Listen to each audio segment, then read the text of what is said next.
Production in the country is continuing to rise, much to everybody's surprise. We thought it would slack off because of the drought and because of high feed prices, but so far that isn't the case. Milk output is still increasing, and that isn't really very good news for milk prices. We're seeing some declines now in the Class 3 futures market, at least through spring. But demand, commercial disappearance is down a little bit as well.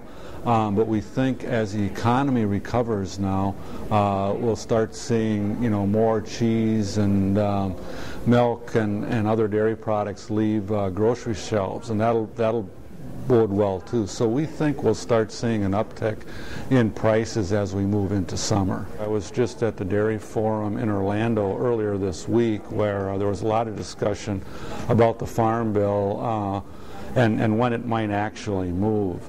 And that's, again, anybody's speculation. I guess the consensus would probably be they will wait until the last minute again.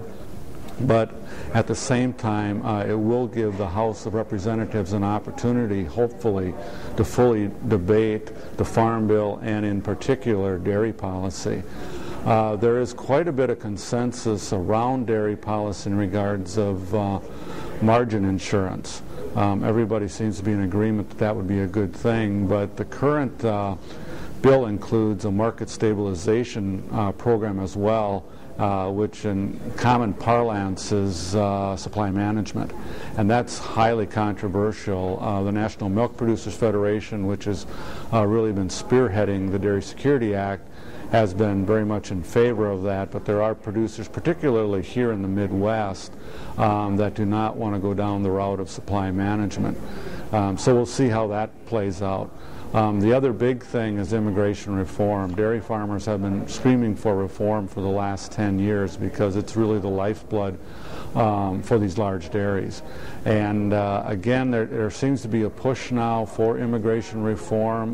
We'll see where that takes us, but I think everybody, again, is very hopeful that we'll finally get something done in 2013. Weather is everything because of feed prices. I mean, we're at record levels. Even for hay, dairy quality hay is over $300 a ton in most parts of the country.